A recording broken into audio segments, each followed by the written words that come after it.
Welcome to Apartment Market Dynamics from MPF Research. I'm Jay Parsons, and I'm with Greg Willett, the Vice President for Research and Analysis at MPF Research. And today is the video you've all been waiting for, MPF Research's top 10 picks for apartment markets in 2011. And we're doing these rankings based on expected revenue change, which is the combination of occupancy change and same-store rent change. And we got a lot of ground to cover, so let's get right to it with number 10 on the list, and that would be Baltimore, the Charm City. Now, there's been a lot of attention on D.C., but if we go up just up I-95 to Baltimore, there's a lot to like here as well. Overall occupancy didn't take much of a hit during the recession, and it's moving up nicely since then. Rents have already reached new peaks, and we expect 2011 revenue growth to essentially repeat the numbers seen in 2010. Now, one word of caution here is that there could be a good bit of variation by submarket. Some areas that we really like are the downtown Baltimore area, as well as Annapolis and the Columbia-Ellicott City area.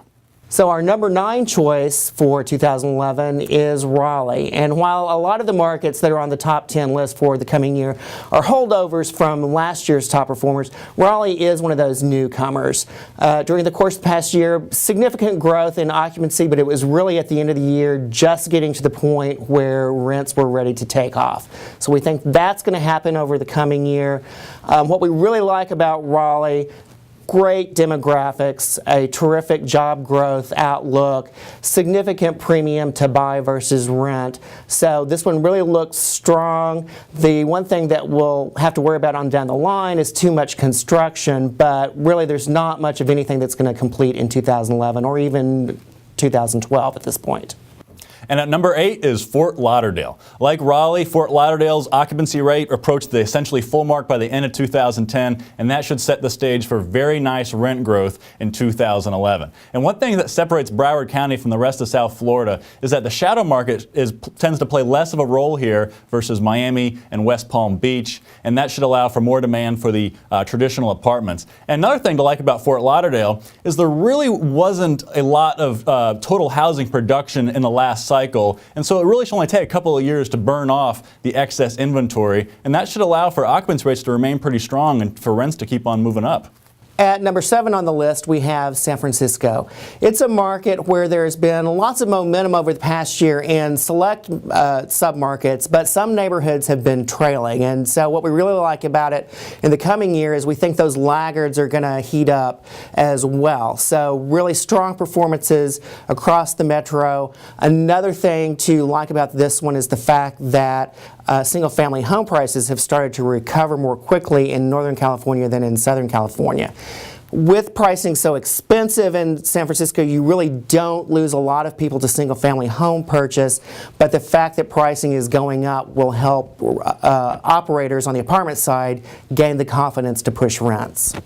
And next on the list at number 6 is Washington, D.C. Now, many of you may have been expecting us to put D.C. at number 1, but didn't quite make the cut. However, that's not to say we don't like the D.C. market. We do like it a lot, and there's certainly parts of D.C. that could do exceptionally well in the next year. But overall, for the metro, we expect D.C. to roughly equal the impressive revenue growth numbers seen in 2010.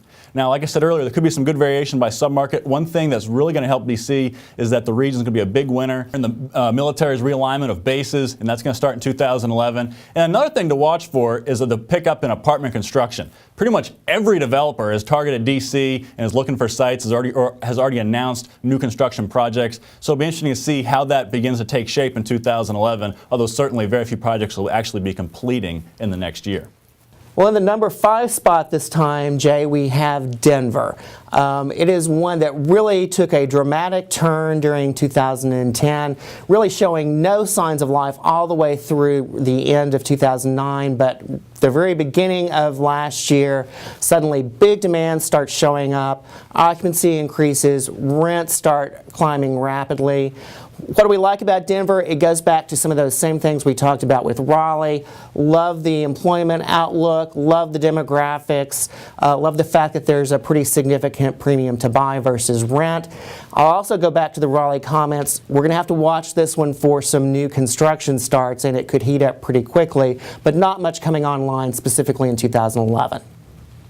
And number 4 on the list is New York, New York. And this is an interesting one because during the recession, there were some headlines suggesting that maybe New York City was becoming a renter's market. But if that was ever the case, it certainly didn't last very long. The occupancy dip during the recession was very brief and very short, and its occupancy levels are already back to pre-recession norms. Now, rent cuts were also brief, but the depth was quite large.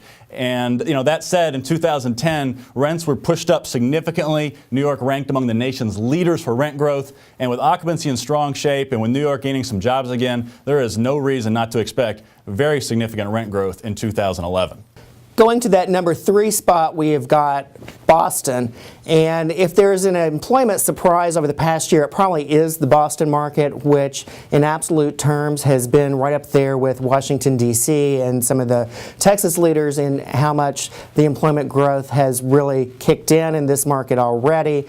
That means occupancy is really tight. Rents are going up significantly for the metro overall. It is one of those that does have some winners and some laggards on the neighborhood level, and what we would expect in 2011 is that some of the suburbs that have been doing not quite as well heat up to the same degree that the urban core does. And what will really enable that to happen, those suburbs tend to get pretty significant new supply, but there's virtually nothing on the way for the coming year. And at number 2 is Austin, Texas. And this is one that should leap from a middle-of-the-pack performer in 2010 to an elite performer in 2011. 3 big reasons for that. Number 1 is this is one of the few markets on this list that still has significant room for improvement in the occupancy category. Big growth in 2010, but it shouldn't reach its peak until about midpoint of 2011. So that should be a big part of the revenue growth equation in 2011. And the second part is rent growth. Rents jumped up significantly even as occupancy was still in the recovery mode in 2010. And Austin's a market where it's feast or famine for rents. And we expect significant rent growth to continue into 2011. And one reason for that is that Austin's projected to be a big winner in the job change picture. Austin's demographics are very favorable, lots of young adults, and they should be continuing to pour into Austin for some of those jobs there. And of course, that's very favorable for the apartment market since those young adults tend to rent apartments. And wrapping it up with the number 1 spot, Jay, we give that to San Jose, and really it's not even close on that race. I mean, this is a market that's tight, tight, tight already. Full occupancy in really every neighborhood, every product niche, and some really good rent growth going on. It was interesting on the rent side of the equation when we were in the recession, significant cuts in San Jose that really didn't seem to be justified by what happened with the occupancy rate, because it never really got that bad. And so operators are really correcting for that. Rents in San Jose are going to go sky high in the coming year. We really think that this is one where you could see double-digit rent growth in the year ahead. Operators are just going to be really aggressive in this environment. And Greg, wrapping things up, which markets came really close to making this list, and which ones would you not be surprised to see make the top 10 in 2011? Jay, there are a handful of other ones that could certainly end up on that list. Right at the cutoff point, Miami, Portland. Chicago is another one that's a possibility, although we're kind of leery of that one simply because I'm not sure that we see the underlying data that explains why it's done so well in recovery so far. And there you have it, the top 10 picks for major markets in 2011. Join us next time as we talk about some secondary markets that could also see very significant revenue growth in 2011. And that wraps us up for today. Until next time, for Greg Willett and for MPF Research, I'm Jay Parsons. Thank you for watching Apartment Market Dynamics.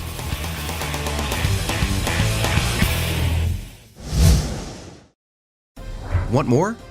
Go deeper with MPF Research's apartment market reports. From a national level, down to individual metros, to specific neighborhoods, MPF Research has been providing unparalleled apartment market intelligence to the multifamily industry for almost 5 decades. Learn more by contacting us at 877-284-4938 or visit www.npfresearch.com and click on Market Reports.